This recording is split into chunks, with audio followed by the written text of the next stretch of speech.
Setelah Salomo mengakhiri doanya, api pun turun dari langit, memakan habis korban bakaran dan korban-korban sembelihan itu. Dan kemuliaan Tuhan memenuhi rumah itu. Para imam tidak dapat memasuki rumah Tuhan itu, karena kemuliaan Tuhan memenuhi rumah Tuhan. Ketika segenap orang Israel melihat api itu turun, dan kemuliaan Tuhan meliputi rumah itu, berlututlah mereka di atas lantai, dengan muka mereka sampai ke tanah. Lalu sujud menyembah, dan menyanyikan syukur bagi Tuhan, sebab Ia baik. Bahwasanya untuk selama-lamanya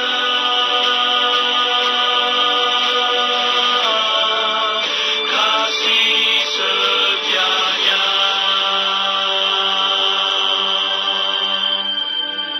Lalu raja bersama-sama seluruh bangsa mempersembahkan korban sembelihan di hadapan Tuhan.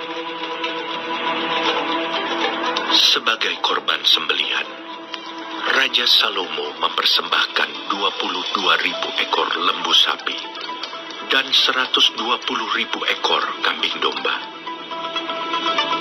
Demikianlah raja dan seluruh bangsa mentahbiskan rumah Allah. Para imam telah siap berdiri pada tempat mereka. Begitu pula orang-orang Lewi telah siap dengan alat-alat musik untuk memuliakan Tuhan, yakni alat-alat musik yang dibuat Raja Daud untuk mengiringi nyanyian syukur bagi Tuhan. Bahwasanya untuk selama-lamanya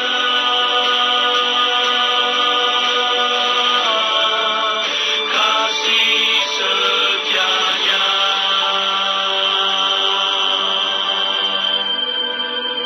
Sedang segenap orang Israel berdiri.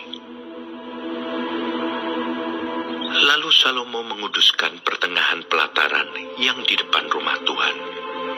Sebab disitulah diolahnya segala korban bakaran dan lemak korban keselamatan.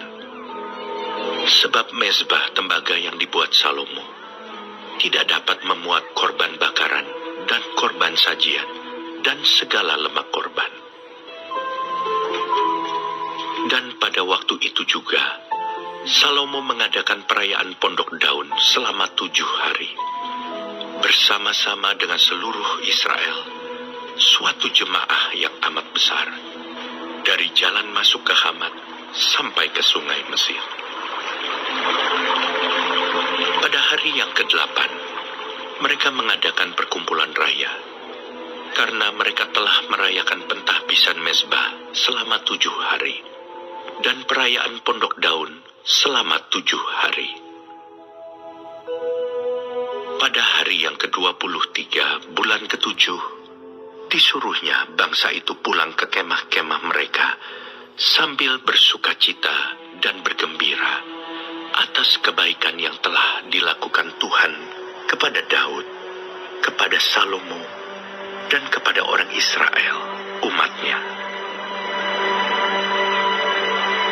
Demikianlah Salomo menyelesaikan rumah Tuhan dan istana raja, dan berhasil melaksanakan dalam rumah Tuhan dan dalam istananya segala sesuatu yang timbul dalam hatinya.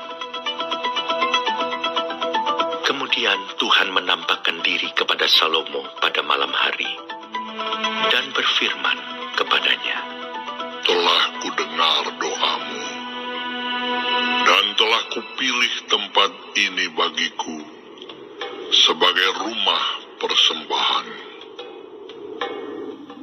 Bila mana aku menutup langit sehingga tidak ada hujan, dan bila mana aku menyuruh belalang memakan habis hasil bumi, Dan bila mana aku melepaskan penyakit sampar di antara umatku, dan umatku yang atasnya namaku disebut, merendahkan diri, berdoa, dan mencari wajahku, lalu berbalik dari jalan-jalannya yang jahat, maka aku akan mendengar dari sorga dan mengampuni dosa mereka, serta memulihkan negeri mereka.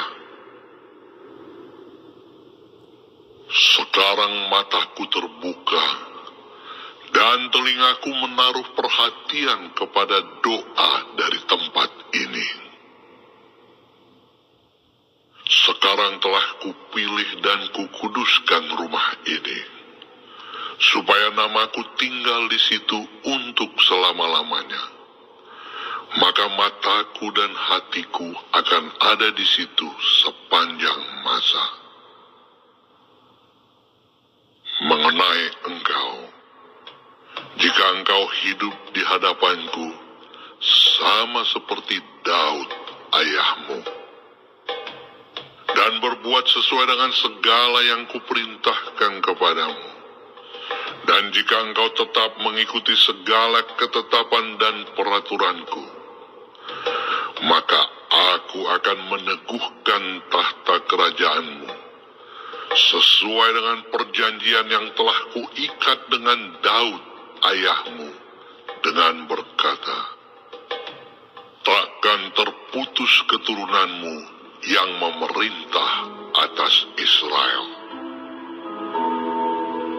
Tetapi jika kamu ini berbalik dan meninggalkan segala ketetapan dan perintahku yang telah kuberikan kepadamu, dan pergi beribadah kepada Allah lain, dan sujud menyembah kepadanya,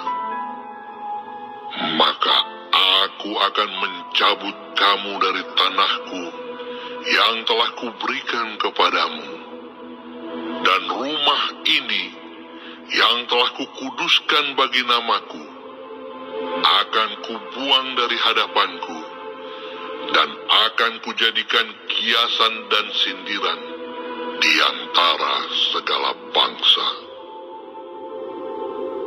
Dan setiap orang yang lewat rumah yang amat ditinggikan ini akan tertegun dan berkata, apakah sebabnya Tuhan berbuat yang demikian kepada negeri ini dan kepada rumah ini? Maka orang akan berkata, sebab mereka meninggalkan Tuhan Allah nenek moyang mereka, yang membawa mereka keluar dari tanah Mesir, dan sebab mereka berpegang pada Allah lain, dan sujud menyembah kepadanya, dan beribadah kepadanya. Itulah sebabnya ia mendatangkan segala malapetaka ini ke atas mereka.